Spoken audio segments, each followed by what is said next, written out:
쓰던 말이죠. 그 헬라어에서 에이레네가 도래하게 된 그 어떤 기회가 이제 대표적인 게 언제냐면 그 이제 뭐 헬라어에 그 헬라어로 쓰여진 어떤 고대 문서들 뭐 이런 거에서 얘기할 때 한 7세기 8세기 경에 그 여러분 그 누구야 저기 그 트로이 전쟁의 주역 중에 한 사람인 그 아가멤논. 그 아가멤논이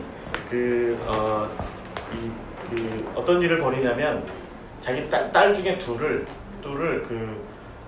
터키에 있는 트로이 말고 이제 프리지아라는 나라와 리디아라는 나라에다가 딸들을 시집 보내요. 왜 시집 보냈겠어요? 거기 왕이나 왕자한테 시집 보냈겠죠. 그러니까 무슨 의미겠어요? 내가 내 사랑하는 딸을 너희들한테 줄 테니 우리 서로 그렇지. 그러니까 우리 서로 저기 그 사돈 관계니까 싸우지 말자. 이런 일들 굉장히 많이 있죠. 그래서 여러분 이제 이게 이런 식으로 이제 협약을 맺는 겁니다. 그래서 평화라고 하는 것이 바로 이런 식의 어떤 그 꼭 전쟁이 아니더라도 어떤 협약 관계를 형성하는 것을 통해서 평화가 이루어질 수 있다라고 하는 것이 바로 이제 에이레네가 원래 갖고 있는 그런 의미일 수 있다. 이제 이렇게 볼 수 있는 거죠. 근데 여러분 라틴어에서 이야기하는 그 또 다른 의미에서의 평화가 있어요. 그게 뭐냐면 팍스예요. 팍스.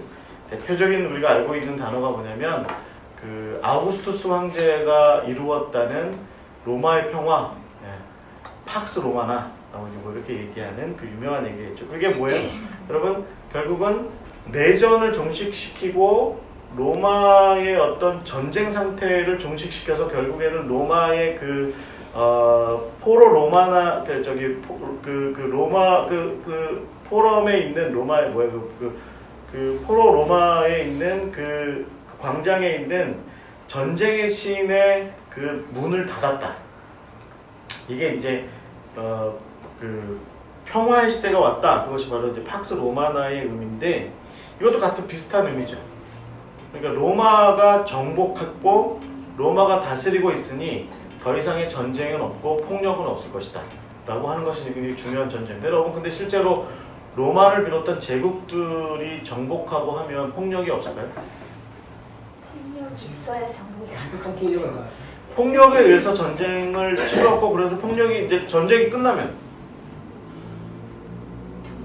그럼에도 불구하고 여전히 더 있어요. 폭력은 존재했다.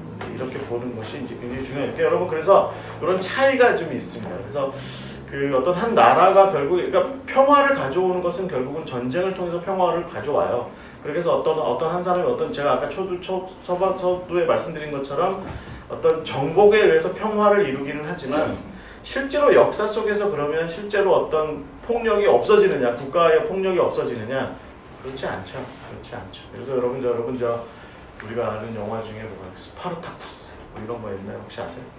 그 노예들이 그 로마 시대에 반란 일으키고 막 그러잖아요. 거기 이제 뭐 막 노예들 막 1000명, 2000명을 막 이렇게 나중에 다 잡아가지고 십자가에다 매달아서 로마 그 아피아가도에다가 쭉 이렇게 십자가를 깔아뒀다. 뭐 이런 것들이 결국은 그 로마의 평화가 의미하는 바입니다. 그래서 여러분 이제 로마 시대, 그리스 로마 시대의 평화를 이야기할 때 우리가 빼놓고 이야기할 수 없는 그 두 가지 단어가 있는데 그게 뭐냐면 바로 그 아파테이아라고 하는 단어와 아타락시아라고 하는 단어예요. 그런데 아파테이아는 주로 이제 성경에도 등장하는 그 스토아 학파 사람들이 주로 그렇게 얘기를 했는데 아파테이아가 뭐냐면 말하자면 로마가 세워놓은 질서, 그 로마의 법적 질서, 로마의 행정적 질서, 로마의 정치적 질서에 맞추어서 자기를 거기에 맞춰 살아가는 거예요. 그러면 평안하다는 거죠.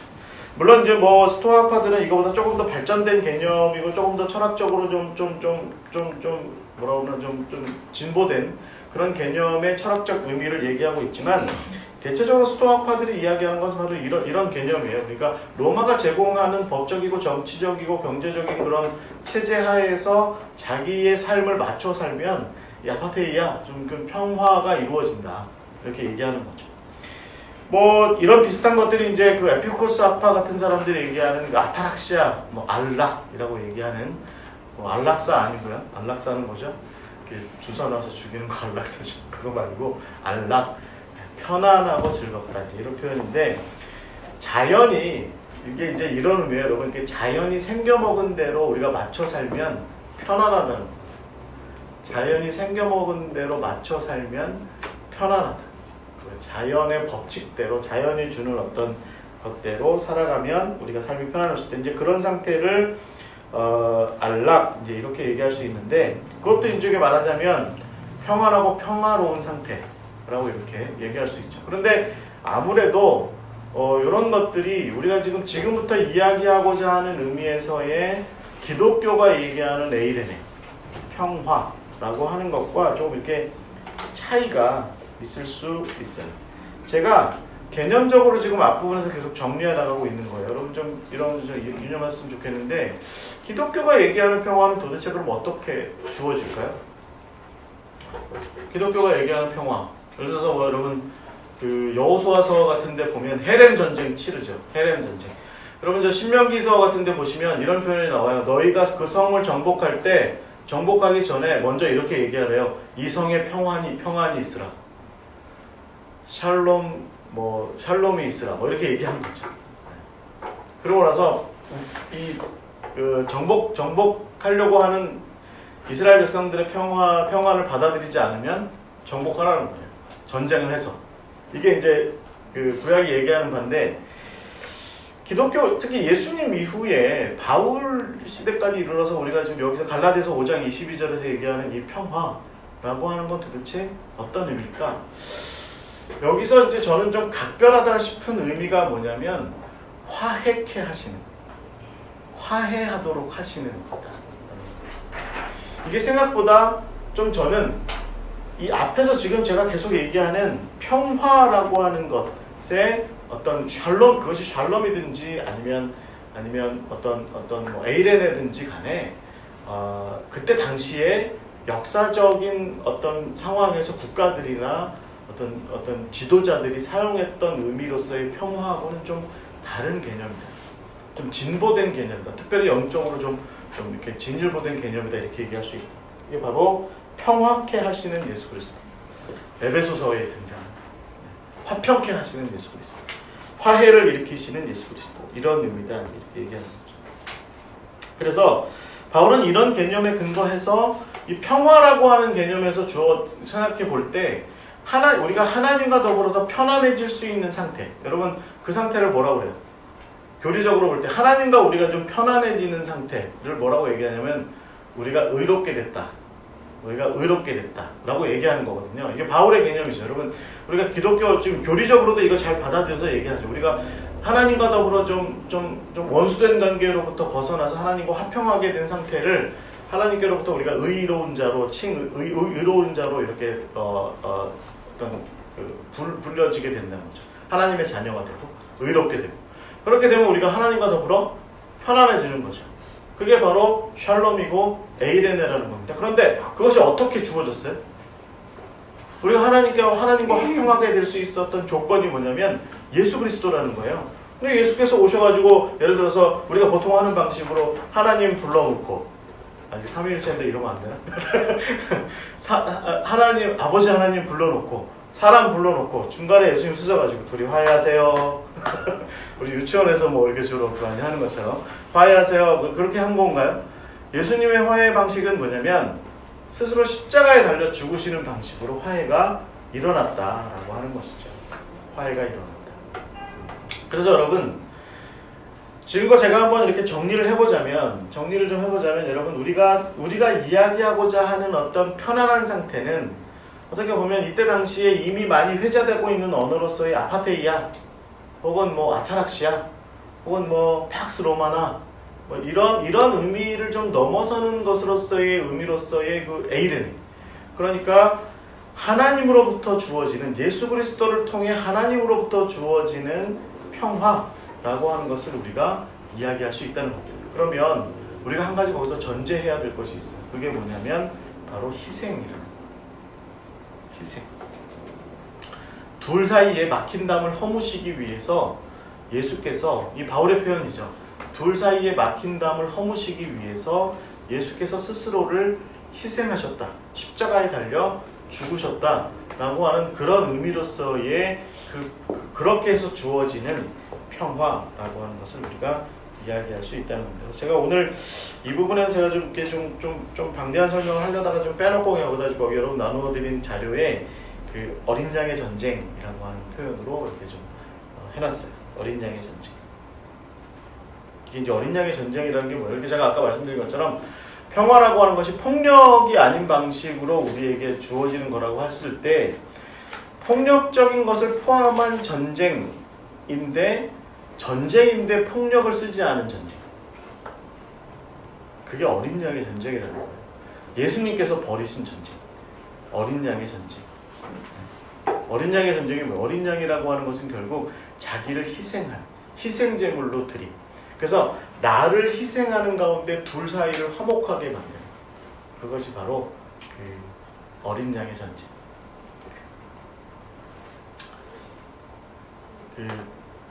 제 친구 중에 부부가 있는데 어느 날 둘이 대판 싸웠대요. 자식들이 보는 앞에서 애들이 보는 앞에서 대판 싸웠대요. 그래서 이제 마지막 표현이 뭐였냐면 갈라서! 이랬대요. 갈라서! 이랬대요. 아침에.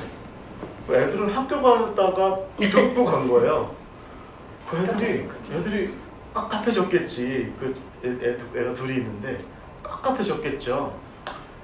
저녁에 이제 아픈 마음을 가지고 이제 둘 다 그랬겠죠. 부부가. 그 부부를 둘 다 제가 아는데 착해요. 괜히 싸웠겠지 뭐. 그래서 집에 찹찹한 심정으로 둘 다 집에 갔대요.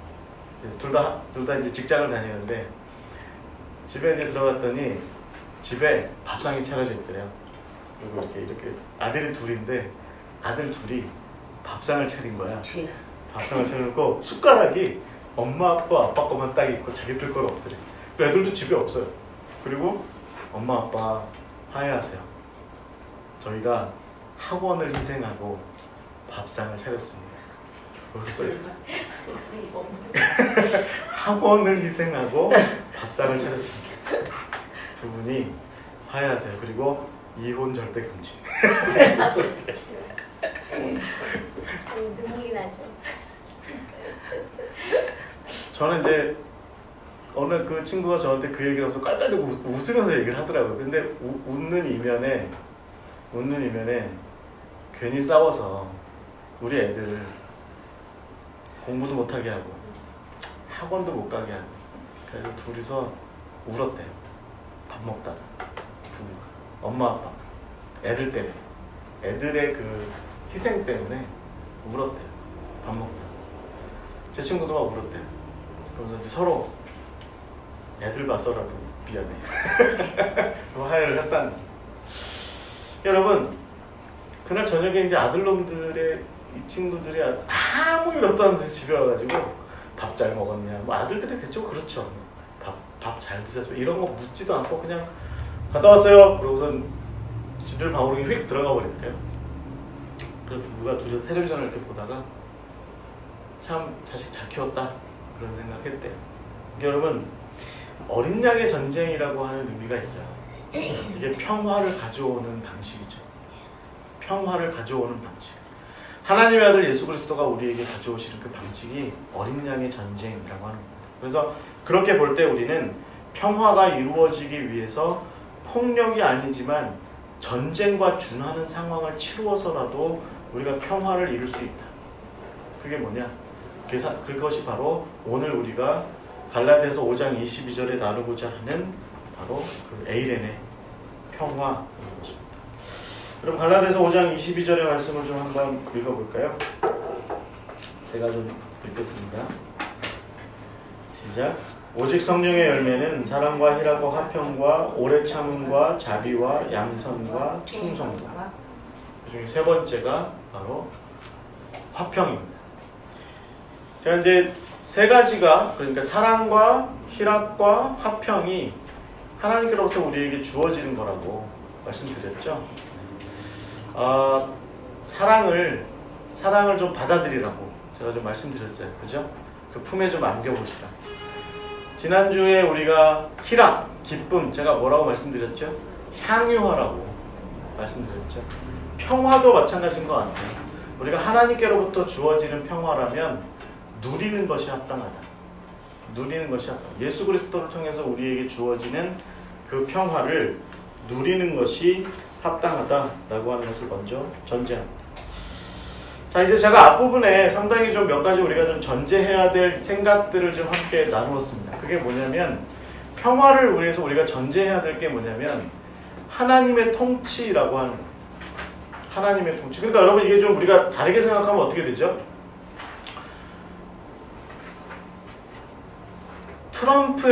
트럼프의 통치를 받아들이면 또 미국식의 평화가 우리한테 임하겠죠.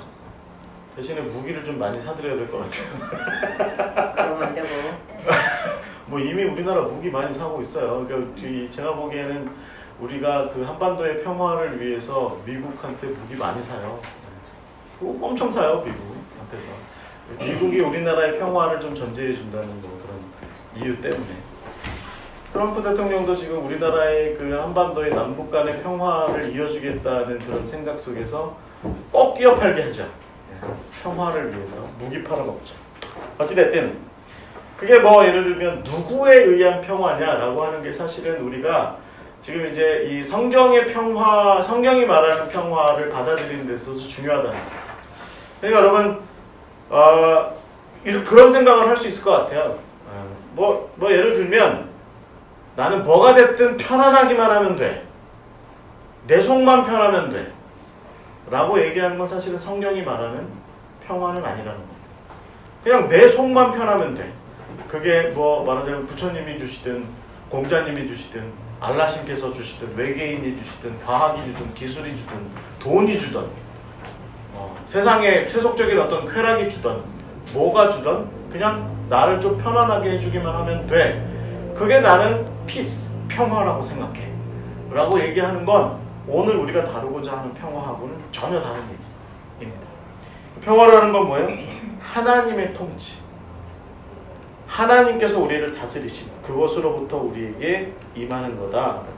그래서 누가복음 2장 14절의 말씀대로 하늘에는 영광이요 땅에는 기뻐하심을 입은 자들에게 평화라고 이야기하는 그 천사들의 노래를 목동들이 듣죠. 목자들이 듣게 됐을 때 그 평화의 의미라고 하는 것은 하늘 하나님께로부터 우리에게 메시아를 통해 예수 그리스도, 아기 예수 그리스도를 통해서 우리에게 임하는 그 평화를 우리가 받아들이게 되는 것.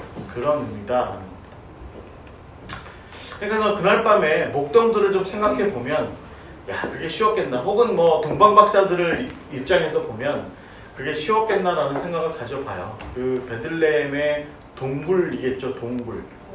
그 양이나 염소의 그 우리가 동굴이었겠죠. 그 동굴 속에 그 이렇게 구유에 누워 있는 아기를 쳐다보고서 평화의 왕이시다. 평화의 왕이시다. 이렇게 얘기하기가 쉽지 않았을 것 같아요. 제가 보기에는. 그런 의미로 좀 우리가 생각을 해보면 그 하나님의 통치로부터 시작되는 것이 바로 평화다라고 하는 것을 우리가 이제부터 생각해서 성경이 말하는 평화를 우리가 다시 한번 그래서 좀 생각을 해봐야 될 것 같습니다. 그 이스라엘 백성들이 안 돼요.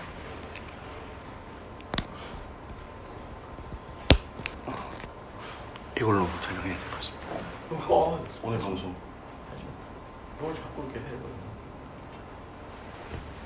촬영만 왔다 갔다 하지 말라고.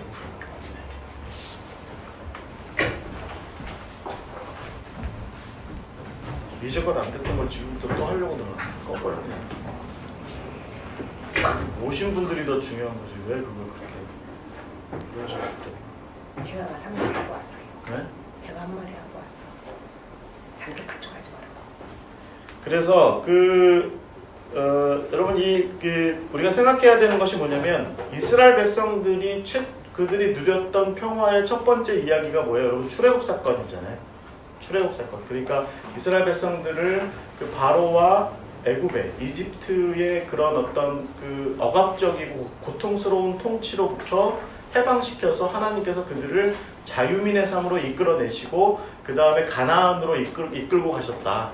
가나안으로 이끌고 가셨다라고 하는 그런 의미. 그런 의미로 놓고 볼 때 하나님의 평화가 그렇게 해서 주어졌다라고 하는 것입니다. 그렇게 해서. 그래서 그 가나안 땅에서의 평화로운 삶의 중요한 전제 조건이 뭐예요? 율법이라는 거죠. 율법. 그러니까 출애굽기의 10계명으로부터 시작해서 레위기와 신명기로 이어지는 하나님의 가르치심과 하나님의 어떤 법, 하나님의 그들이 가나안 땅에서 이렇게 살아야 한다. 뭐 안식일을 어떻게 지켜라. 또 뭐 안식년을 어떻게 지켜라. 희년을 어떻게 지켜라. 땅을 어떻게 분배해라.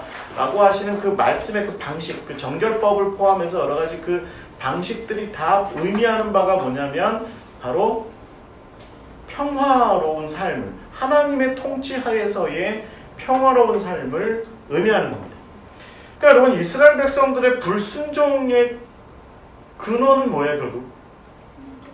하나님을 떠나는 거잖아요. 그럼 하나님 왜 떠나요? 그 평화, 하나님께로부터 하나님의 통치와 하나님의 계명과 하나님의 다스리심과 하나님의 가르치심, 하나님의 율법, 그것으로부터 누리는 삶이 싫은 거죠. 싫다라고 하는 건 그러면 아나키스트가 돼서 예를 들어서 어떤 통치도 받지 않는 자유로운 삶으로 나가는 것을 의미하느냐? 그렇지 않습니다. 그 성경이 말하는 우상숭배라고 하는 것이 갖는 중요한 특징이 뭐냐면 하나님께서 주시는 평화로운 삶, 하나님의 통치를 통해서 주어지는 평화로운 삶을 거부하고 바알세불과 또 혹은 뭐 몰록신과 뭐 이런 어떤 이방의 신들에게서 그 유사한 평화를 내가 얻어보겠다라고 하는 생각으로 그렇게 빠져들어가는 거예요. 그것이 바로 우상숭배의 특징이라는 거예요. 그러니까 내가 나의 평안한 삶을 하나님께로부터 누리겠다는 게, 하나님의 통치로부터 누리겠다는 것이 아니라 그 이방신들의 통치로부터 내가 누리겠다라고 하는 생각을 갖고 있는 것이 바로 이 우상숭배의 굉장히 중요한 특징인 것이죠. 근데 생각을 해보면요, 하나님이 주신 율법이나 그 우상 숭배에서 나온 그들만의 둔 뭐 조건이 있을 거 아니에요. 자녀를 바쳐야 되고. 그런데 조건으로 보면은 같다고 생각이 들어요. 그렇죠. 그러니까 여러분 제가 화평에 대해서 개념을 설명할 때 어떤 정복자가 그 땅을 정복하고 그 땅에 우리가 거민이 됐을 때, 시민이 됐을 때 정복자는 우리한테 어떤 일정한 어떤 규칙에 근거한, 가치와 규칙과 법에 근거한 행동의 제한을 둔다는 거예요. 그것이 평화의 굉장히 중요한 전제 조건이라는 겁니다. 그러니까 구약시대에 우리가 샬롬이라고 하는 것을 생각해 볼 때 무제한적 자유를 이야기하는 게 평화가 아니라 사실은 하나님의 통치 안에서 우리가 우리 행동에 제한을 두는 것이, 그것이 우리의 평화의 굉장히 중요한 전제 조건이라면 우리가 이방신에 대한 어떤 숭배로 빠져들어가게 됐을 때, 하나님을 거부하고 하나님을 불순종하게 됐을 때 우리는 자유를 100%의 어떤 자유를 누리는 것이 아니라 다른 종류의 다른 방식의 또 다른 행동적 제한 속으로 우리가 들어가서 그 제한 속에서 우리가 평안을 누리겠다. 그러니까 하나님에게서 누리는 평안이 아니라 몰록신에게서 누리는, 내 자식을 바쳐서라도, 내 자식을 불 속에다가 불 속에다가 도벳이라는 곳에다가 그 흰놈의 아들 골짜기에 있었던 도벳이라는 곳에 내 새끼를 던져서라도, 내 아들 딸을 던져서라도 나는 그 신이 주는 평안을 누리겠다. 그런 생각을 갖는 거죠. 집사님 말씀하신 부분이 맞죠. 예. 그러면 그들이 결국은 그런 것들이 미래에 대한 두려움 때문이었을까요? 그게 굉장히 중요합니다. 그러니까 내 삶의 안정이, 그러니까 오늘과 내일의 삶의 평안이라고 하는 그것이 누구에게서 확보되겠느냐라고 하는 것이 굉장히 그 백성의 입장에서는, 국민의 입장에서는, 시민의 입장에서는 중요한 거죠. 그러니까 하나님을 보니까 여러분 이 성경을 가만히 읽어보세요. 사사기를 이렇게 읽어보시면 그들이 사사의 통치를 받잖아요. 근데 여러분 사사는 왕이 아니에요. 왕이 아니고 임시적인 통치자들이에요. 그러니까 몇 년 동안만 지역이 제한되어서 다스립니다. 그렇죠? 그러니까 그렇게 따지고 보면 주변 다른 나라에 모압이나 암몬이나 이집트나 이런 데 보면 왕이 있거든요. 왕이 다스리는 데가 훨씬 더 안정적이게 보이는 거예요. 그러니까 사무엘 시대에 일어난 사무엘의 아들들이 브엘세바에서 좀 잘 못 다스리니까 자기들이 사사로서 그런 역할을 잘 못하니까 이스라엘 백성들이 뭘 요구해요? 우리한테도 왕을 달라고 얘기하죠. 똑같은 이치로 보면 하나님보다는 저 신들이 우리에게 더 안정을 주는 것 같아요. 그러니까 우리가 저 신에게서 우리의 평안을 추구하는 게 맞을 것 같아 라고 하는 생각을 갖게 되는 것이 사로 우리가 우리가 지금 여기서 바라봐야 되는 우리가 생각하는 평화라고 하는 게 도대체 뭐야? 라고 하는 것에 굉장히 중요한 조건이고 구약은 우리에게 그걸 얘기하고 있다는 거예요. 그러니까 성경을 읽어볼 때 여러분 이 평화, 이 샬롬이라고 하는 문제와 관련해서 볼 때 하나님께서 계속 말씀하시는 게 뭐예요? 그래서 너희들 그 이방신을 섬기고 그 몰록신을 섬기고 말이지 그런 신들을 섬겼을 때 너 정말 편안했어? 라고 묻는 거예요. 묻는 거. 그래서 여러분 평화의 상태에 대해서 여러분 결국은 하나님의 통치가 주는 평화가 우리에게 굉장히 중요한 것이다라는 거죠. 그렇게 볼 때 이사야서 57장 7절에서 10절 말씀이 사실은 이 평화라고 하는 문제, 샬롬이라고 하는 문제에서 성경이 제시하는 굉장히 중요한 이슈가 돼요. 이사야서 57장 말씀을 한번 보시면 성경이 있으시면 혹시 이사야서 57장을 한번 찾아보시죠.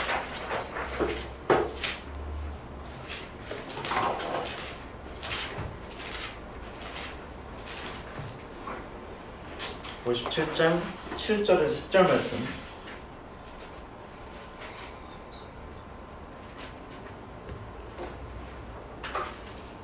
아, 52장, 죄송합니다. 52장 7절에서 10절 말씀. 좋은 소식을 전하며 평화를 공포하며 복된 좋은 소식을 가져오며 구원을 공표하며 시온을 향하여 이르기를 내 하나님이 통치하신다 하는 자의 산을 넘는 발이 어찌 그리 아름다운가. 내 파수꾼들의 소리로다. 그들이 소리를 높여 일제히 노래하니 이는 여호와께서 시온으로 돌아오실 때에 그들의 눈이 마주 보리로다. 너 예루살렘의 황폐한 곳들아 기쁜 소리를 내어 함께 노래할지어다. 이는 여호와께서 그의 백성을 위로하셨고 예루살렘을 구속하셨습니다. 그 말입니다.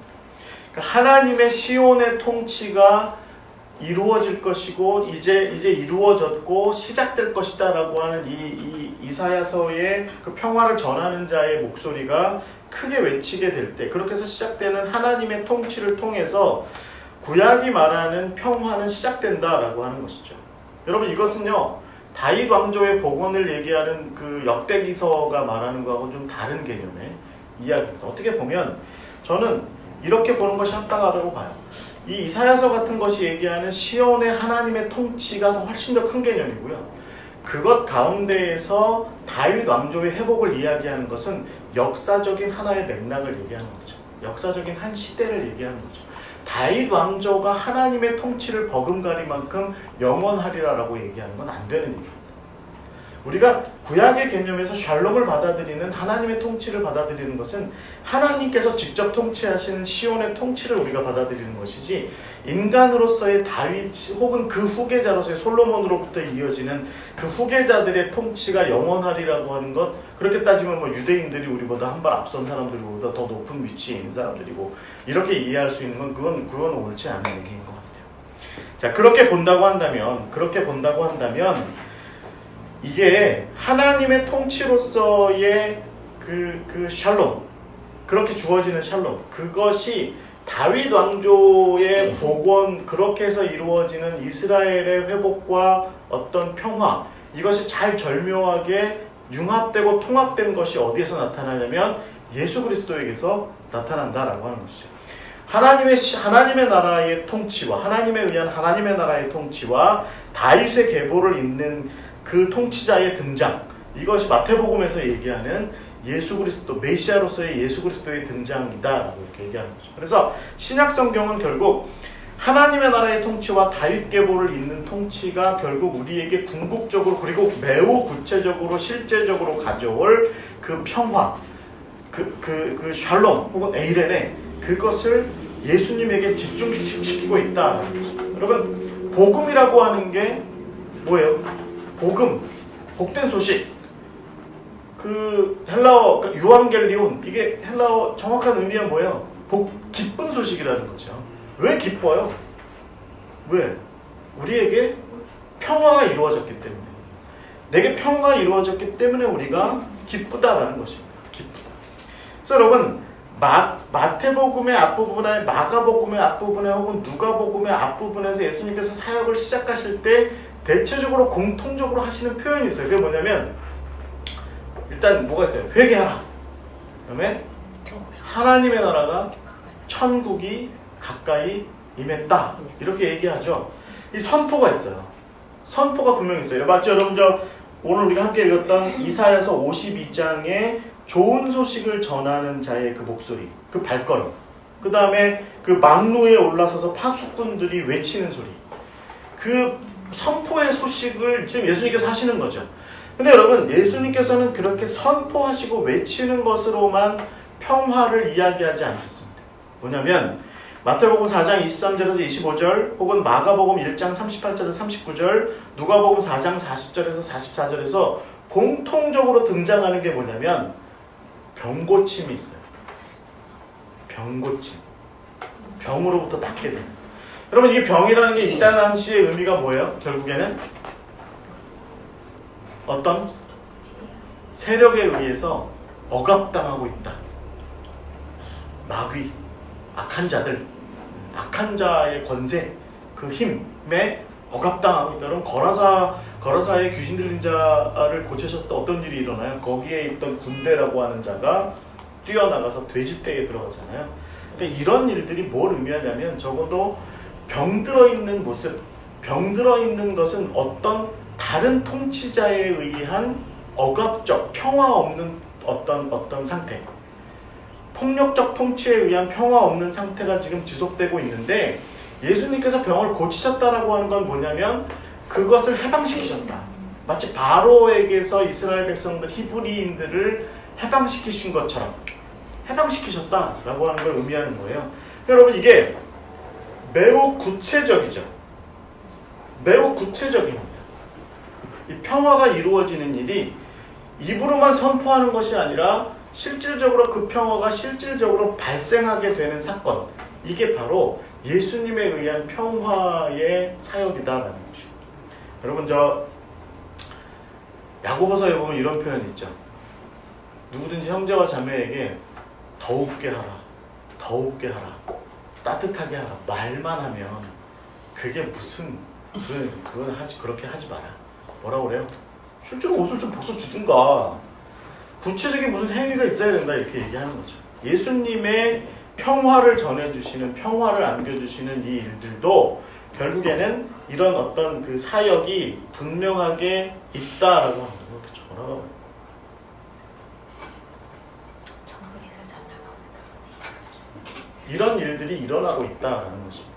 여러분 이런 의미들을 좀 잘 생각해 보시면 저는 이제 이게 우리가 생각해 봐야 될 게 있어요. 그러니까 우리가 하나님께로부터 주는 선물처럼 우리에게 주는 평화라고 하는 것이 하나님의 통치에 의해서 이루어진다고 한다면 아까 우리 집사님 말씀하신 것처럼 그게 이스라엘 백성들이 결국은 하나님을 버리고 우상을 숭배하게 된 이유가 뭐냐면 내 피부로 와닿는 어떤 안정이, 평안이 하나님보다는 바알에게서 주어지는 게 훨씬 더 나은 것처럼 느껴지니까 그렇게 간 겁니다. 그렇게. 이게 어리석은 거죠, 결국에는. 근데 사람이라는 게 저나 여러분이나 얼마나 이게 어리석어요. 지금 당장 나한테 맛있는 거 주고 지금 당장 나한테 좋은 거 주면 그럼 거기로 쏠려가는 거죠. 여러분 그래서 예수님께서 여러분 이거 잘 생각하셔도 예수님께서 시험 당하실 때 3가지 시험 당하시잖아요. 그거 뭐예요 다? 사단이 뭐라고 그래요? 야 저기 있는 돌을 떡이 되게 해. 그럼 사람들이 너 메시아로 섬길 거야. 그러니까 사람들이 좋아하는 걸 주라는 거예요. 또 성전에서 높은 곳에서 뛰어내려. 그게 무슨 의미입니까? 사람들이 기뻐하고 즐거워할 만한 것, 즉석에서 사람들이 좋아할 만한 걸, 기뻐할 만한 것을 이벤트를 하라는 겁니다. 3번째는 뭐예요? 왕이 돼서 높은 자리에 앉아라. 권력을 사용해라. 그러면 평화, 네가 메시아가 될 수 있다. 그때 예수님께서 다 뭐라고 말씀하세요? 하나님을 시험하지 말라. 사단아 물러가라. 사람이 떡으로 살 게 아니에요. 하나님의 입으로부터 나오는 말씀으로부터 살게 된다. 이렇게 얘기하죠. 여러분 이런 것들이 결국 우리에게 평화가 주어진다라고 하는 것이 당장 우리 눈에 보이는 당장의 어떤 말초적인 기쁨, 행복 그런 것들로부터 평화가 주어지는 것이다라고 느끼는 것은 그건 사단이 조장하는 우상숭배다라는 거죠. 하나님이 우리에게 분명하게 얘기하시는 것은 하나님의 통치가 사실은 사단이나 혹은 다른 어떤 신들이 혹은 요즘 시대에 우리가 돈이나 권력이나 쾌락이 주는 것과 같은 그런 것들이 주는 것보다 훨씬 더 근원적이고 근본적인 평화를 우리에게 주는 것이니까 우리에게 정말 밑바닥에 필요한 것을 우리에게 채워주시는 것으로 우리 삶의 근본적인 평화를 주시는 거니까 그러니까 너희들의 삶에서 나의 통치, 하나님의 통치, 예수 그리스도를 통한 통치가 더 필요한 거야 라고 우리한테 이렇게 말씀하시는 겁니다. 이게 우리한테 정말 기쁜 소식이 된다는 거죠. 이게 여러분 우리가 예수님께서 우리에게 매우 구체적이고 실효성이 있는 평화를 그 나라의 선포와 그 나라의 사역을 통해서 이루신다라고 하는 것을 우리가 집중해야 돼요. 그래서 그 실체가 무엇인지 우리가 어떤 평안을 누리고 있는 것인지 내가 지금 하나님에 의해서 하나님께서 예수 그리스도를 통해서 전해주시는 그것을 통해서 우리가 어떤 평안을 누리는 것인지에 대해서 우리가 잘 생각해야 됩니다. 그것이 바로 하나님의 통치를 통한 평안을 우리가 누리게 되는 어떤 지름길이 되는 거죠. 이해하시겠죠 여기까지? 근데 여러분 여기서 이제 우리가 바울의 이야기, 여기서 우리가 이제 주의 깊게 생각해야 되는 것이 뭐냐면 예수님의 평화는 그럼 어떻게 주어지냐는 겁니다. 그것이 바로 이사야서 53장의 이야기가 우리한테 중요합니다. 다 잘 아시죠? 그렇죠. 이사야서 53장 4절 말씀부터 보시면 이런 말씀이 있죠. 그는 실로 우리의 질고를 지고 우리의 슬픔을 당하였거늘 우리는 생각하기를 그는 징벌을 받아 하나님께 맞으며 고난을 당한다 하였노라. 그가 찔림은 우리의 허물을 인한 때문이요 그가 상함은 우리의 죄악 때문이라. 그가 징계를 받음으로 우리는 평화를 누리고 그가 채찍에 맞음으로 우리는 나음을 받았도다.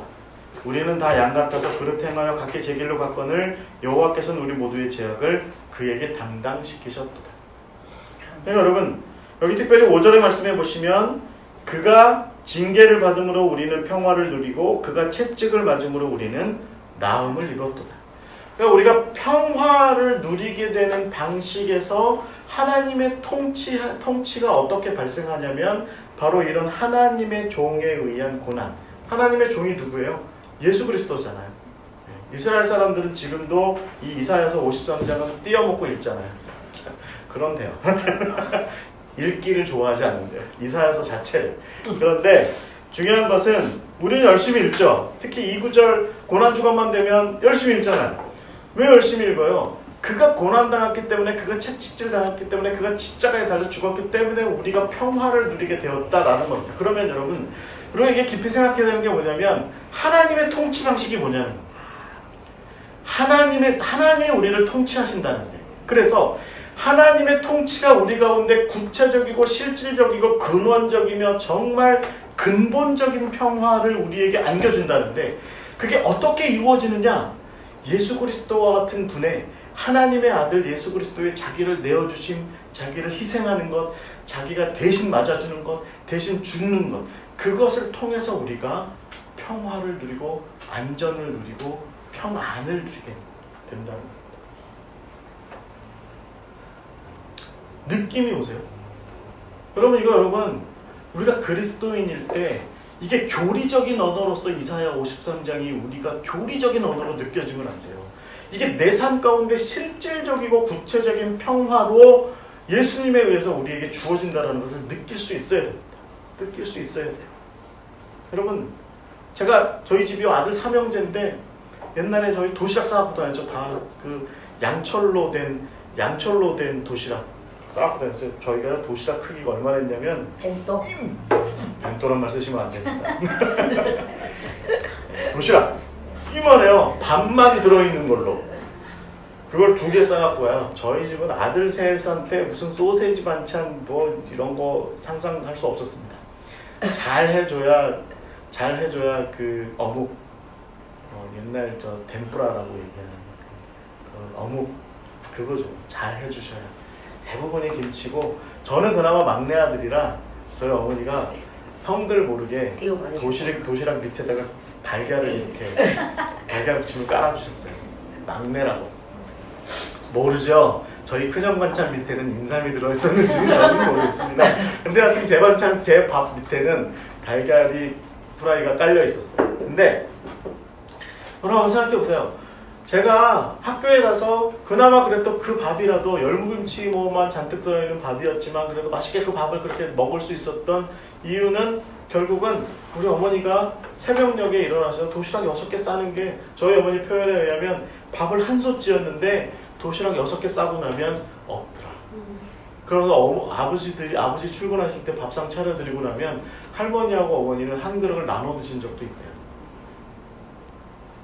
여러분, 평화라고 하는 것이 주어지는 것의 실체는 사실은 예수님을 이야기하지 않아도, 하나님의 고난당하심을 이야기하지 않아도, 오늘 우리가 살아가는 일상에서조차도 평화는 누군가의 희생을 전제합니다. 그게 사실은 우리가 누리는 평화와 평안의 실체입니다. 그러니 우리가 평안을 누리기 위해서, 더더군다나 그냥 오늘 하루의 짤막한 점심시간과 저녁시간에 혹은 어떤 시간에 평안을 누리기 위한 것을 넘어선 내 인생과 내 삶 전체와 내 영혼의 모든 것을 다 걸어서 나의 온전한 실체, 나의 온전한 하나, 내가 온전한 내가 하나가 전체로서의 내가 평안을 누리게 되는 길로서 예수 그리스도께서, 하나님의 아들 예수 그리스도께서 자기를 다 희생하셨다라고 하는 그것이 우리의 평화의 근본적인 뿌리를 온전하게 안전하게 형성해주는 기반이다 라고 얘기할 수 있는 것이 바로 하나님의 우리의 평화를 위한, 에이레네를 위한, 샬롬을 위한 당신의 통치 방식이다라는 것입니다. 그래서 요즘 저희 사무실에서 몰트만을 공부하고 있는데요. 신학자 몰트만의 표현에 의하면 끊임없이 하나님께서는 영원히 당신의 아들을 인간의 평안함을 위해서 영원히 내어주신다. 영원토록 내어주신다. 그것이 바로 우리가 아들 예수 그리스도를 이해하는 굉장히 중요한 방식이 되는 것이죠. 그래서 여기까지 이해가 되세요? 하나님의 통치 방식. 여러분, 우리의 피부에 와닿아야 돼. 그렇다. 내가 지금 누리고 있는 평안한 삶의 실체는 그 하나님의 자기 희생, 그 하나님의 자기를 내어주시는 방식의 통치, 그것에 의해서 내가 가능하게 됩니다. 그 하나님의 어린 양의 전쟁, 그것을 통해서 내가 평안을 누리게 됩니다. 누리셔야 됩니다. 그래서 여러분, 바울이 이 부분에 대해서 이야기하는 것에 대해서 우리가 주의 깊게 관심을 기울여야 됩니다. 그게 뭐냐면, 하나님과 우리가 의롭게 되는 하나님과 우리가 평화를 누리게 되는 방식이, 제가 아까 서두에도 말씀드린 것처럼 그게 뭐냐면 우리가 의롭게 되는 거거든요. 하나님의 현존 앞에서, 하나님의 임재 앞에서 우리가 하나님과 마주할 수 있는 방식은 뭐냐면 우리에게서 불의가 제거되는 거예요. 우리의 어떤 불의함이 제거되는 거예요. 그러면 우리가 하나님과 온전하게 될 수 있는데, 그 온전함이 어떻게 이루어지게 되냐면 하나님의 우리를 회복시키심, 우리에게 벌 주시는 방식의 하나님의 의가 아니라 하나님의 우리를 회복시켜 주시기 위한 의를 통해서, 그 예수 그리스도의 공의로우심, 그것을 통해서 십자가상에서 예수님께서 대신 심판받으시고 대신 우리를 위해서 대속해서 죽으시고, 그렇게 해서 우리에게 주어지는 의, 그게 바로 우리가 평화를 누리게 되는 기반이다라는 거죠. 그래서 우리가 오직 믿는 자가 믿음으로 말미암아 살 것이다 라고 얘기하는 그 하박국서의 표현을 바울이 로마서에서 가져왔고, 나중에 이 로마서의 표현을 대부분의 종교개혁자들이, 루터를 비롯한 또 칼빈을 혹은 웨슬레를 비롯한 이런 종교적인 선각자들이 우리에게 가르치고 있는 바가 오늘 우리에게 전수되고 있는 겁니다. 그러니까 우리가 온전한 평안과 평화를 누리기 위한 전제는 바로 하나님의 바울식의 표현으로 하자면 하나님의 대속하시는 의, 우리를 위해서 자기를 십자가로 내어주신 그 의, 그래서 우리를 회복시켜 주시는 그 의, 우리가 그 의를 믿음으로 말미암아서 우리는 평화를 누리게 됩니다. 로마서 5장 1절에 그렇게 표현되어 있습니다. 찾아볼까요?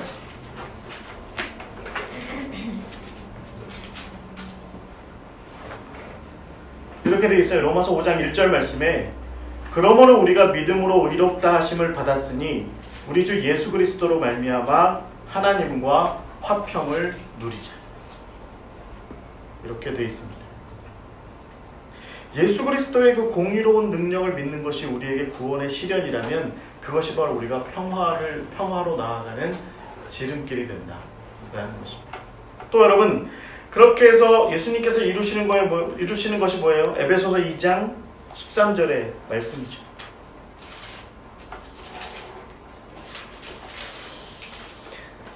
에베소서 2장 13절의 말씀에 13절부터 18절의 말씀에 이게 우리가 이제 평화를 이야기할 때 많이 사용하는 구절이거든요. 이렇게 되어 있는 거죠. 이제는 전에 멀리 있던 너희가 그리스도 예수 안에서 그리스도의 피로 가까워졌느니라. 그는 우리의 화평이신지라. 둘로 하나를 만드사 원수된 것 곧 중간에 막힌 담을 자기 육체로 하시고 법조문으로 된 계명의 율법을 폐하셨으니 이는 이 둘로 자기 안에서 한 새 사람을 지어 화평하게 하시고 또 십자가로 이 둘을 한 몸으로 하나님과 화목하게 하려 하심이라. 원수된 것을 십자가로 소멸하시고 또 오셔서 먼 데 있는 너희에게 평안을 전하시고 가까운 데 있는 자들에게 평안을 전하라 하셨으니 이는 그로 말미암아 우리들이 한 성령 안에서 아버지께 나아감을 얻게 하려 하심이라. 아멘. 이게 여러분 평화를 십자가로 통치하시는 예수님에 의해서 평화가 우리에게 주어지는 방식이 된다라는 거예요. 바울이 이것을 지금 얘기하는 거죠. 여러분, 그러니까 저는 누가복음 4장에 예수님께서 그 이사야서 61장을 빗대어서 그 갇힌 자들이, 억눌린 자들이, 그 눈목 보지 못하는 자들이 해방되고 또 풀려나게 되고 보게 되고 하게 되는 놀라운 역사들. 그러니까 모두 억눌렸던 자들이 그렇게 해방을 맞이하게 되고 자유하게 되는 그런 역사가 예수님 그때 나사렛 회당에서 뭐라고 말씀하세요? 오늘 이것이 이 이사야서 61장의 말씀이 너희들의 귀에 응하였느니라. 그리고 예수님 당장 그 자도 멱살 잡혀가지고 그 나사렛의 벼랑 끝으로 끌려가시잖아요. 근데 예수님께서 그렇게 말씀하신 것을 바울은 누구보다 잘 이해하고 있었던 거죠. 이 실체적 평화, 우리가 평안한 삶, 샬롬의 삶을, 에이레네의 삶을 누리게 되는 실체적 평화의 궁극적인 해결자로서 예수 그리스도에 대한 이해가 이 바울은 누구보다 깊이 있었던 겁니다. 그러니까 저는요, 요즘에 한국교회가 우리 스스로가 예수 그리스도에 대해서 교리적 언어, 그러니까 막 정말 마른 멸치 같은, 마른 뼈다구 같은 그 에스겔서에 나오는 마른 뼈다구 같은 예수님 이해 있다고 봅니다. 외우는 거죠. 성경 구절 몇 개 외워가지고 우리는 어떻게 구원받아? 십자가 예수님에 의해서 십자가 믿으면 구원받아, 이런 식으로 얘기하죠. 하지만 그렇게 해서 우리 삶에 실체적인 평화가 있냐고요. 저나 여러분들에게 예수 믿음으로 말미암아서 내 삶에 샬롬이, 에이레나가 있냐고. 그게 있어야 된다는 거죠. 왜냐하면 예수님은요, 우리가 천국 가서야 누릴 만한 평화를 주기 위해서 그렇게 돌아가신 분이 아니에요. 예수님은 오늘 하루를, 우리 집사님이 오늘 여기 오셨다가 오후에는 또 어디 가셨다가 바쁘게 해서 우리 나 집사님도 그렇고 우리 강목사님도 마찬가지고 이거 끝나고 어디 가서 또 전도도 해야 되고 뭐 또 해야 되고 뭐 또 해야 되고 너무 바쁘고 너무 힘들어. 하지만 그러나 내가 이 모든 것을 다 주 안에서, 여러분 바울의 표현처럼 내게 능력 주시는 자 안에서 내가 모든 것을 할 수 있다라고 고백하는 그 근간이 뭐예요? 빌립보서에서 얘기하는 그 근간이 뭐예요? 기쁨이잖아요. 내가 기쁨이 있다. 그 기쁨의 근간이 뭐예요? 주께서 내게 주신 평화라는 거죠. 내가 그 평화를 누리고 있기 때문에, 내가 그 평화를 내 마음 가운데 품고 있기 때문에 내가 내게 능력 주시는 자 안에서 내가 모든 것을 다 할 수 있다. 아멘. 내가 심지어는 내가 십자가를 지고 내가 누군가를 위해서 헌신하고 희생하고, 내가 말하는 내 자식놈, 내가 말하는 내 남편, 내가 말하는 내가 정말 나를 정말 힘들게 만드는 시어머니, 여기 시어머니들 다 시어머니 여기 시어머니 혹시 죄송합니다. 뭐 이 땅에 어떤 나를 힘들게 만드는 바로 같은 존재들, 그 바로 같은 존재들, 그런 헤롯 같은 존재들, 그럼에도 불구하고 나는 평안해. 나는 평안해. 라고 얘기할 수 있는, 그게 그들이 주는 압제와 그들이 주는 폭력과 그들이 주는 압박들로부터 내가 동떨어져 있기 때문에 평안한 것이 아니라 그 압박의 한복판에 있음에도 불구하고 나는 평안해. 그래서 여러분, 바울과 실라가 빌립보의 감옥에서 착고에 매어져 있고 이렇게 사슬에 매어져 있지만, 그럼에도 불구하고 그들이 거기서 간수장이 들을 만큼의 찬송을 부를 수 있었던 그 평안이 예수에게서 주어진 것처럼 우리에게도 이 평안이 실체가 되어야 한다는 겁니다. 실체가. 저는요, 골로새서 1장 20절 말씀이 우리가 정말로 더 읽어야 되는 말씀이라고 봐요. 그게 뭐냐면 이런 식으로 되어 있습니다. 그의 십자가의 피로 화평을 이루사 만물 곧 땅에 있는 것들이나 하늘에 있는 것들이 그로 말미암아 자기와 화목하게 되기를 기뻐하신다. 그러니까 예수님의 십자가는 결국은 나하고 예수님만 편안하게 되는 것이 아니라 나를 비롯한 세상 모든 피조물, 그러니까 나만 평안한 게 아니라 우리 강문식 목사님도 평안하고, 또 강문식 목사님만 평안한 게 아니라 강문식 목사님 사부님도 평안하고, 사부님 요즘에 힘드시고 아프시잖아요.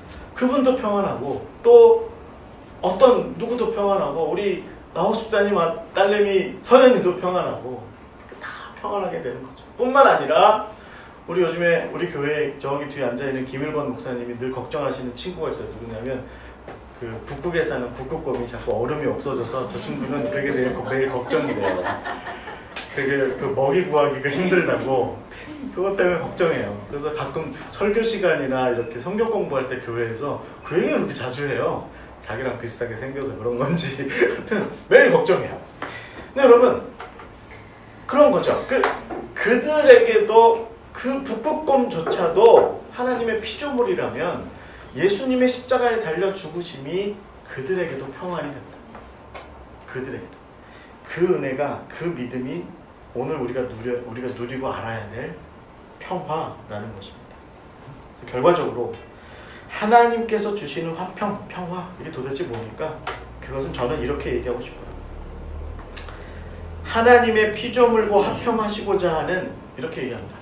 통치의지, 통치의 의지, 십자가 사랑을 통한 화해의 열정, 이런 거. 여러분 이런 게 있으세요? 여러분 이런 거 비슷하게 얘기한 사람이 철학자 중에 한 사람 있어요? 누군지 아세요? 프리드리히 니체. 뭐라고 얘기하십니까? 권력의 의지. 이렇게 얘기합니다. 이게 니체 그러면 여러분 마음속에 적그리스도 이렇게 생각하시죠. 책 제목도 안티크라이스트 뭐 이런 책도 있으니까. 근데 여러분 그 비슷한 표현이라고 보셔도 돼요. 제가 감히 말씀드립니다.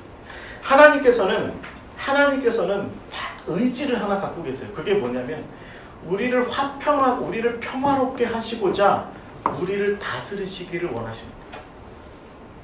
하나님께서는 당신의 아들을 내어주셔서라도, 십자가에 달려 죽게까지 하셔서라도 우리를 통치하시기를 원하십니다. 왜냐하면 당신이 우리를 통치할 때에야 우리에게 진정한 평화가 이루어진다는 것을 누구보다 잘 아시니까. 여러분 우리가요, 제가 옛날에 지지난주에 그 사랑에 대해서 얘기할 때 애착에 대해서 말씀드린 적이 있죠. 이게요, 사랑한다면서 애착이 없으면 사랑하는 게 아닌 겁니다. 네? 여러분 자녀들에 대한 애착이 없어 보세요. 그놈 밥을 먹는지, 어디 가서 뭘 하는지, 죄송한 표현이지만 마약을 하는지 어디 가서 무슨 못된 짓을 하는지 아무 관심이 없는 게 애착이 없는 거예요. 이 애착 없는 사람들이 있습니다. 그러면서 말로는 사랑한다 사랑한다 사랑한다 하는 사람들이 있어요. 도무지 자기가 살아가는 삶의 현실에서 만나는 사람들에 대한 애착이 없는 사람들이 있어요. 제가 요즘 많이 무슨 생각을 하냐면 더불어 같이 살아가는 사람들에 대한 애착 없는 사람들과 같이 살지 말자. 일하지 말자. 함께 하지 말자. 하나님, 제가 좀 만나고 싶은 사람은요, 애착이 있는 사람들. 그 애착이 너무 과하면 옛날에 영화 미저니 같은 영화에서 얘기하는 것처럼 막 너무 과도하게 막 편집하고 막 너무 이렇게 막 올가매고 그러죠. 근데 그런 정도 말고 언젠가는 내가 너를 떠나 보낼 텐데 그러나 나는 너가 내 자식이기 때문에 내가 너한테 애착이 있어. 필요한 겁니다. 그거 없으면 우리 삶이 어려워져요. 우리가 왜 이렇게 클 수 있었어요? 왜 우리가 우리의 삶을 꾸려나갈 수 있었어요? 우리 부모와 우리를 사랑하는 사람들의 애착이 있었기 때문에. 무슨 애착이에요? 그 부모의 애착이라는 게 뭐예요? 너가 잘 살았으면 좋겠어. 네? 내가 너 잘 키워서 나한테 충성하는 종이 되었으면 좋겠어가 우리 부모님들의 생각인가요? 그렇지 않잖아요. 나는 네 사랑 안 받아도 돼. 그런데 네가 그냥 잘 살았으면 좋겠어. 그러니까 내리사랑이잖아요. 그러니까 이게 바로 우리가 자녀들에게 또 누군가에게 사랑으로 애착하는 이유거든요. 다른 모습이거든요. 하나님이 우리에게 이런 애착이 없으면, 우리를 통치하시고자 하는 애착이 없으면 우리에게 평화가 깃들어지지 않는다는 겁니다. 그래서 저는 우리랑 화해하시고자 하는 열정, 그게 있다고 봐요. 제가 좀 이런 애착이 좀 없는 사람 쪽에 들어가요. 저 스스로를 좀 볼 때 좀 이렇게 좀 매정하기도 하고, 누가 보면 매정하기도 하고, 우리 교회 성도님이신 나우숙 집사님 보시면 실망하시겠. 나랑 반대네. 저는 좀 그런 게 있어요. 저랑 반대. 조금 이렇게 매몰차다기보다 무심해요. 좀. 매몰찬 건 아시고 좀 무심해요. 저는 좀 이렇게 노력해야 되는 사람이에요. 당신들 안 그러는데. 그죠? 근데 저는 좀 이상해요. 당신들. 가만히 있으면 무심해지고, 무심해지면 애착이 없어져요. 좀 그런 스타일이에요. 그러니까 저를 좀 제 주변에 계신 분들이, 특히 나집사님 저를 좀 이렇게 보셔야 돼요. 목사님 애착을 좀 가지세요. 막 이렇게 해주셔야 돼요. 근데 성도의 본분을 다 하십시오. 저한테 세례 받으셨으니까. 옆에서 얘기하셔야 돼요. 애착을 좀 가지세요. 이렇게 얘기하셔야 돼요. 근데 여러분, 제가 저희 집사람한테 가끔 듣는 얘기가 그래요. 그러니까 제가 목사라고 저희 집사람은 전도사니까 저희가 안 싸운다고 생각하지 마십시오. 싸우거든요. 목사님들도 싸우잖아요. 그렇죠. 막 싸우잖아요. 근데 저희 집사람이 가끔 저한테 하는 얘기가 뭐냐면, 도대체 애착이 없어. 싸우는데 그렇게 열정적이었으면 푸느라고도 좀 열정적이어야 되는 거 아니야? 근데 당신은 어떻게 싸우고 났으면 횡하니 방에 들어가서 세상 아무 일 없다는 듯이 자기 혼자 그렇게 잘 사냐? 얄밉죠. 제가 그 얘기를 듣기 전까지는, 저도 처음 그 얘기를 들었을 때는 내가 뭘 그랬어요. 근데 이게 이제 결혼 생활을 거쳐가면서 자꾸 얘기하는데, 가만히 생각해보니까 제가 그러더라고요. 제가 그래요. 애착이라는 게 필요해요. 이런 하나님의 모습을 우리가 볼 줄 알아야 돼요. 하나님은 어떻게든지 아들을 보내셔서라도 아들을 죽이셔서, 아들을 채찍맞게 하고, 아들을 못 박히게 하고, 아들을 가시관을 쓰게 하고, 아들을 정말 부끄러운 십자가의 자리에 세워서라도, 그렇게 죽기까지라도 해서라도, 그래서 여러분 기독교 전설에 의하면 하나님 아들 예수님께서 지옥 가운데로 떨어지셨대잖아요. 초기 기독교의 전설에 이런 표현이 있습니다. 그래서 그 지옥 가운데에서 그들 가운데로 온 아들 예수를 쳐다보고 사단 마귀들이 축배를 들었대잖아요. 하나님으로서는 모멸스러운 순간이죠. 그럼에도 불구하고 그렇게 해서라도 인간과 당신이 창조한 피조물들과 화해하고자 하는 그 열정. 여기 어머니들은 아마 이해하실 것 같아요. 그죠? 대체적으로 딸내미 삐지면, 아들내미 삐지면 누가 먼저? 엄마. 그죠? 그렇잖아요. 가끔 미친다 생각 안 들어가세요? 그러긴 한데 그래도 에이씨. 에이씨, 그래도 밥은 줘야 돼. 그런 때 좀 열받지 않으세요? 그죠? 그런 마음이 하나님의 마음이에요. 그래서 이거 화평에 대해서 생각할 때 이 하나님에 대해서 잘 이해하셔야 됩니다. 하나님. 결과적으로 좀 우리가 좀 생각해야 되는 부분이 뭐냐면 이런 마음이 이런 하나님의 마음이 우리 가운데 좀 심겨져야 된다라고 하는 것이죠. 그래서 여러분 성경에 등장하는 십자가의 그 화평케 하시는 그 은혜를 체험한 사람들의 그 삶이 어떤 삶이냐? 화평을 누리는 자의 삶의 모습을 한번 우리가 생각해 봐야 될 것 같아요. 대표적으로 여러분 그 레위기서에 보면 레위기서 26장 6절의 말씀을 보면 3페이지 제가 윗부분에 이렇게 기록해 놨는데요. 내가 그 땅에 평화를 줄 것인지 너희가 누울 때에 너희를 두렵게 할 자가 없을 것이며 내가 사나운 짐승을 그 땅에서 제할 것이요 땅이 너희의 땅에 그 칼이 너희의 땅에 두루 행하지 아니할 것이다. 이게 이제 평화를 누리는 하나님께서 주시는 그 평화를 누리는 자의 삶인 것이죠. 예언자들 이렇게 미가서 4장 4절에 보면 그 평화를 누리는 자의 삶을 이렇게 얘기합니다. 각 사람이 자기 포도나무 아래와 자기 무화과나무 아래에 앉을 것이라. 그들을 두렵게 할 자가 없으리니 이는 만군의 여호와의 입이 이같이 말씀하셨습니다. 여기 보면 무화과나무 아래, 포도나무 아래라는 표현이 있죠.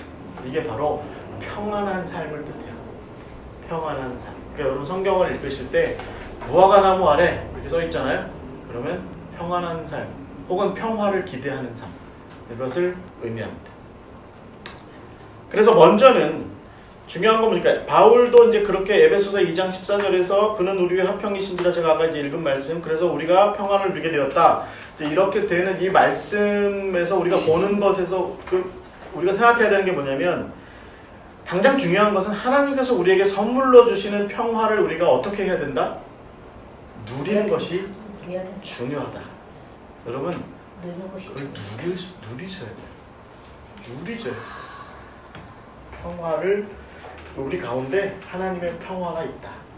우리 삶 가운데에도 실질적으로 하나님께서 평화를 주신다. 끊임없이 내 인생에 내 삶 가운데 주의 천사들을 보내셔서 주의 사자들을 보내셔서 내가 네 삶이 평안하길 바란다. 꾸준히 계속해서 그 평화의 메시지를 평안함의 메시지를 전해준다라고 하는 것이죠. 제 후배 하나가 선교사로 사역하고 있는데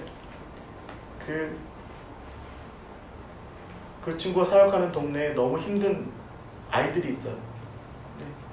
그 집안 전체가 너무 병 때문에 힘들어요. 매일 너무너무 힘들고 그것 때문에 마음이 아프고 근데 뭐 병원이 데려갈 수가 있어야지.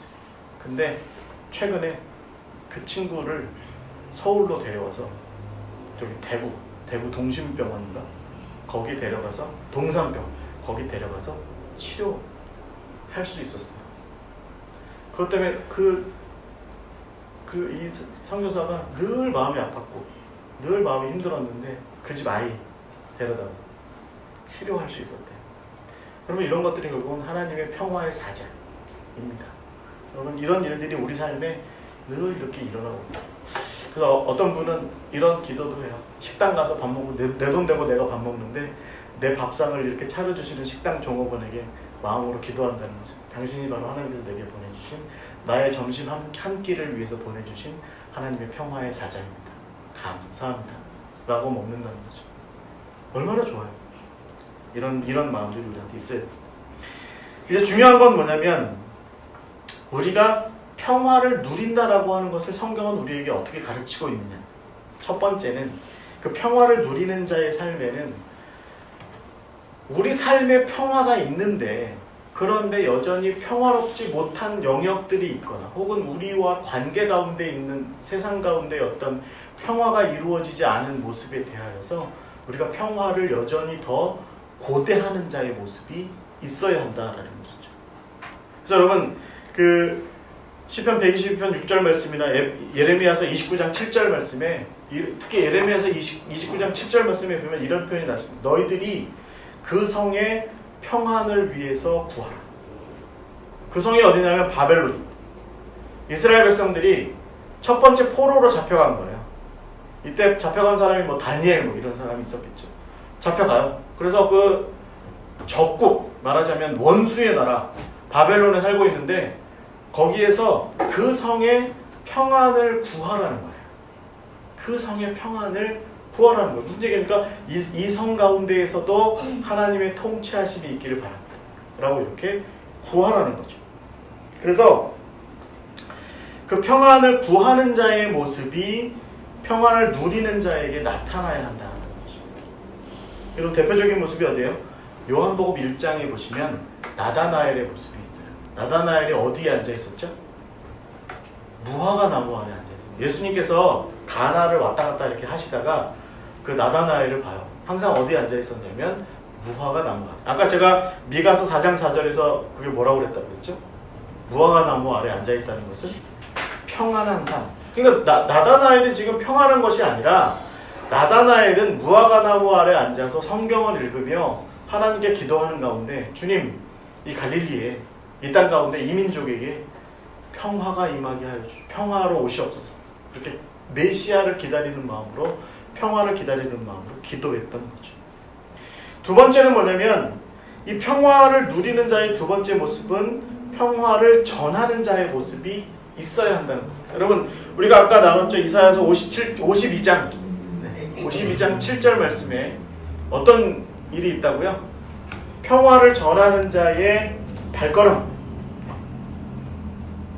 자, 인터넷에서 이 사진을 찾았는데 Shoes of the Gospel of Peace. 그러니까 평화의 복음의 신발. 이게 물론 에베소서에 나온 표현인데 이게 뭘 의미하겠습니까? 평화를 전하는 자의 모습이라는 거죠.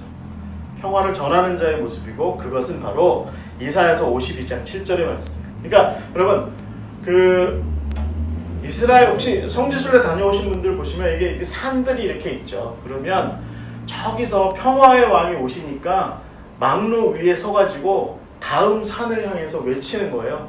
평화의 왕이 오세요 라고 외치는 거예요. 그것이 바로 망루 위에 올라선 파수꾼이 할 일인 거죠. 그래서 그것이 결국은 평화가 도래해야 할 그곳 예루살렘까지 전파될 수 있도록 하는 그것이 평화를 전하는 자의 삶이라는 겁니다. 이게 어떤 모습이에요? 어떤 모습이에요? 여러분 우리가 이 서울 한복판에 살아가죠. 우리 목사님은 일산에서 살아가시죠.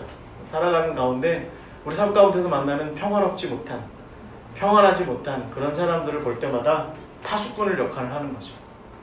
평화의 예수님께서 오셔서 예수님께서 당신에게 평안을 주실 줄 믿습니다. 예수님의 평안이 하나님의 평안이 언젠가 당신의 삶 가운데 임하실 줄 믿습니다. 우리가 그 희망을 잃지 말아야 돼요.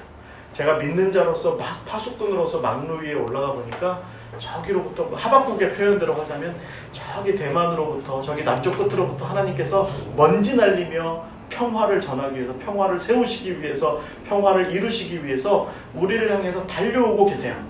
달려오고 계세요. 하박국이 그렇게 외치잖아요. 그것을 이제 곧 그것이 이루어집니다.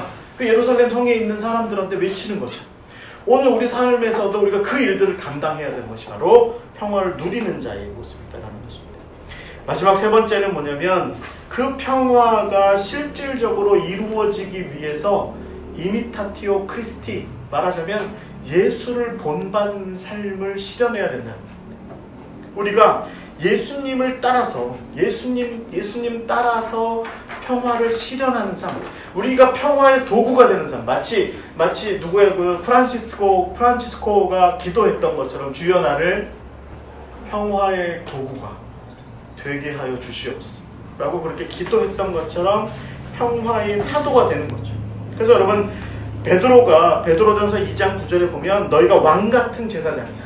왜 그러냐면 너희들로 하여금 평화로운 그 아름다운 덕, 세상을 평화롭게 하고자 하는 그 아름다운 덕을 선포하고 전하도록 하기 위한 그것이 바로 내가 너희들을 왕 같은 제사장으로 세운 이유야 라고 이렇게 이야기하는 거죠.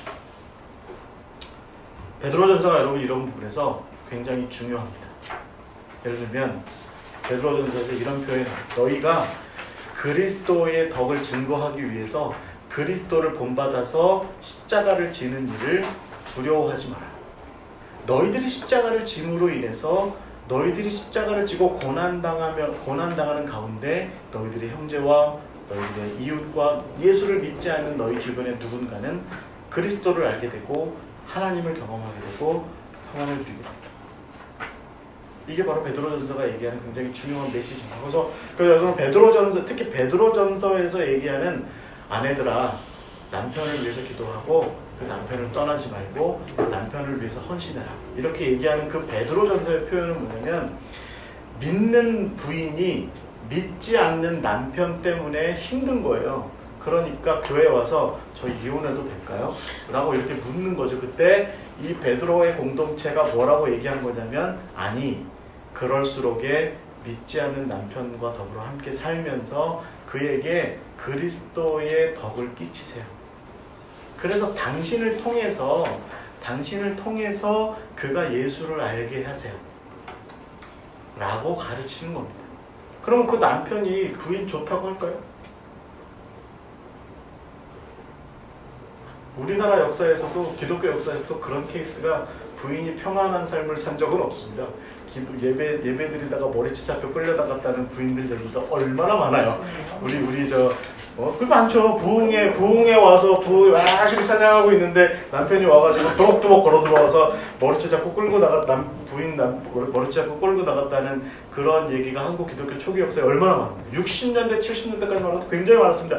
요즘은 그렇게 하면 경찰한테 남편이 잡혀가겠지만 옛날에는 그런 일이 많았습니다. 그러니까 그런 부인들이 교회에 와서 마룻바닥에다 코 박고서 기도하는 거죠. 남편한테 두들겨 맞고 와가지고 주님 이 결혼 생활을 제가 계속 유지해야 됩니까?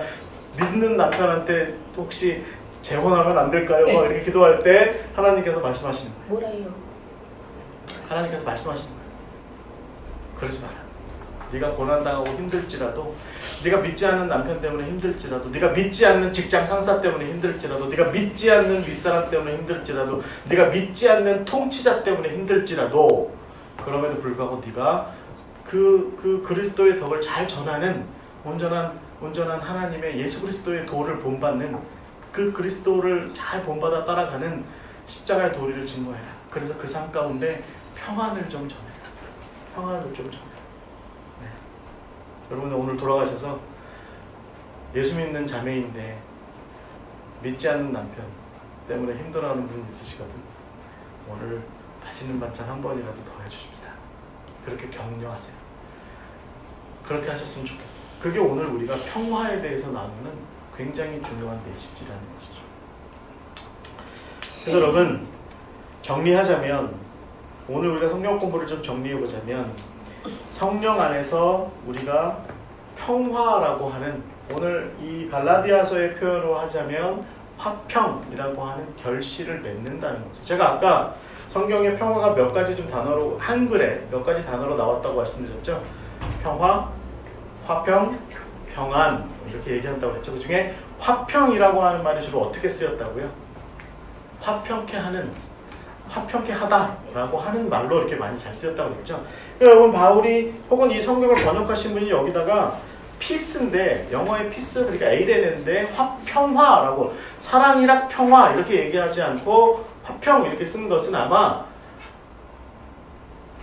평화를 전하는 자의 삶에 대해서 얘기했기 때문인 것 같아요. 자, 여러분 저는 그래서 우리가 두 가지로 생각해 볼 수 있을 것 같아요. 하나는 뭐냐면 우리가 평화의 화평의 열매를 맺는다라고 하는 것은 결국 하나님의 평화를 우리가 누리는 거죠. 가장 먼저는 인조이 하는 겁니다. 그래서 즐기는 거예요.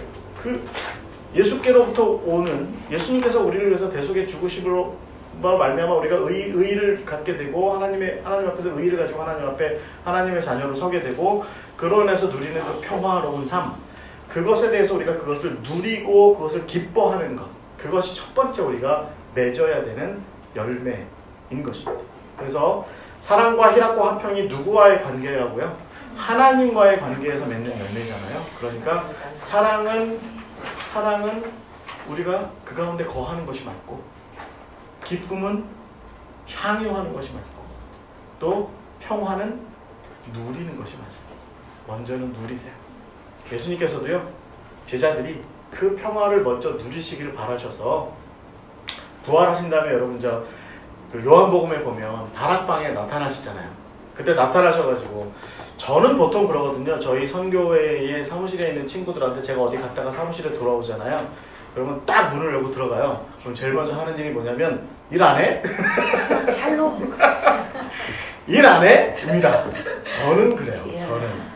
그래서 저희 사무실 친구들은 제가 사무 나갔다가 다시 들어오는 걸 별로 안 좋아해요. 나가셨으면 영원히 나가 계세요. 뭐지 이런 걸 좋아합니다. 제가 없는 게 평화인 거죠. 근데 예수님께서 똑같이 3일 동안 무덤 속에 계셨잖아요. 그러니 3일 동안 얼마나 깝깝하셨겠어요? 그리고 나서 다시 부활하셔가지고 다락방에 있는 제자들한테 가셔서 들어가시자마자 야! 뭐해? 나 부활하시고 빨리 나가서 증거해. 너네가 이럴 때가 아니야. 빨리 나가. 라고 하셨나요? 그게 아니라 먼저는 평안하라. 평안하라. 라고 하시고 성령을 주시고 못 믿겠다는 도마한테 굳이 또 나타나시고 또 갈릴리까지 쫓아가셔서 베드로 또 다시 데리고 오시고 제가 늘 말씀드리는 거지만 가룟 유다도 죽지 않았으면 가룟 유다도 죽지 않고 그 언저리 어디 있었으면 아마 베드로처럼 다시 이렇게 좀 돌아올 수 있었지 않았을까. 그 일을 다 하신 다음에 증인되라 말씀하셨다는 거죠. 그래서 먼저 우리가 여러분 예수님께서 그렇게 하셨던 것처럼 우리 스스로도 먼저 평안을 누리는 것이 합당합니다. 그 다음에 평안을 누리는 자로서의 삶이 그 다음이 뭐냐면 평안을 전하는 자의 삶. 전하는 자의 삶을 제가 아까 뭐라고 말씀드렸어요? 첫 번째는 그것을 고대하는 것. 그리고 그것을 실질적으로 막루 위에 서서 증거하는 것, 선포하는 것. 세 번째는 실제로 내가 이미타티오 크리스티 예수님을 본받아서 내가 먼저 십자가로 희생함으로 내가 그에게 평화의 도구가 되어서 그에게 평화가 전달되도록 그도 나처럼 평화를 누리도록 하는 것. 그것이 바로 평화를 전하는 자의 모습이라는 것입니다. 그래서 우리가 평화를 누린다라고 하는 것은 한편으로는 우리가 먼저 평화를 누려야 돼요. 두 번째는 그리고 우리가 또 누군가에게 평화가 되어주거나 평화를 전하는 자의 삶이 바로 평화를 누리는 삶이다라는 거죠. 그래서 여러분 우리가 바울이 우리에게 가르쳐주는 이제 성령으로 맺는 세 번째 열매가 뭐예요? 화평이라는 거. 그래서 이것이 성령의 열매인 것은 이것을 우리가 생각하셔야 됩니다. 즉 예수님께서 누가복음 10장에 보시면 70명의 사도들을 파송하시잖아요. 그때 파송하고 나갔는데 사도들이 나가서 다 뭐라고 돌아와요. 그래서 뭐라고 얘기하냐면 예수님 우리가 병 고쳤더니 병이 고쳐졌고요. 악의 권세를 물리쳤더니 사탄의 세력들이 물러나는 역사가 있었습니다. 이게 바로 예수님께서 누가복음 4장에서 처음 그 갈릴리 사람들한테 주셨던 평화로운 삶의 구체적인 모습이거든요. 그것을 제자들로 실질적으로 이루었다는 거잖아요. 거기에 대해서 예수님께서 뭐라고 말씀하셨냐면 내가 너희들에게 그 권세를 준 거야. 그 권세를 준 거야. 그 권세는 누구를 통해서 임하나요? 성령을 통해서 임하나요? 그래서 여러분 성령께서 우리에게 주시는 세 번째 열매 화평케 하는 것. 우리가 화평을 누리는 것도 성령께서 우리에게 주시는 선물이고 또 우리가 누군가에게 화평케 하는 역사를 실현하고 실천하고 그렇게 그것을 실현하는 것도 우리에게 결국은 성령께서 우리에게 능력으로 임하셔서 허락하시는 열매다. 이렇게 볼 수 있는 것이죠. 여러분 이 삶 가운데 화평케 하시는 열매를 좀 많이 듬뿍 맺으시기를 간절히 바랍니다. 아멘. 가장 먼저는 저나 여러분이랑 여기 앉아 계신 모든 분들이 평안하십니까? 할 때도 우리가 오늘 4월 잔인한 달은 아니어도 삶이 우리를 무수히 속이고 있잖아요. 그죠? 네. 삶은 끊임없이 우리를 속이는 것 같아요. 좀 될 듯 싶다 싶으면 안 되고 했다 싶으면 안 되고 좀 됐다 싶으면 여전히 안 되고 그죠? 그런데 그런 가운데에서도 성령께서 허락하시는 평안을 누리시기를 간절히 축원합니다. 기도하겠습니다. 하나님 감사합니다. 오늘 우리에게 평화의 열매를 돌아보게 하셨습니다. 주님 무엇보다 우리가 평안 가운데 거할 수 있도록 주님 인도하여 주시옵소서. 아멘. 평화 가운데 거할 수 있도록 인도하여 주시옵소서. 아멘. 그리고 하나님께서 주시는 그 선물로서의 평화를 누리는 가운데 내가 누리고 있는 이 평화로움, 이 기쁨, 이 놀라움, 이것을 누군가에게도 동일한 평화가 평안이 될 수 있도록 전해 주어야겠다 라고 하는 그 마음을 우리가 동일하게 품을 수 있도록 주여 인도하여 주시옵소서. 내게 맺어진 평화라고 하는 결실이 누군가에게도 평화의 결실이 되게 하여 주시옵소서. 예수 그리스도의 이름으로 기도하옵나이다. 아멘.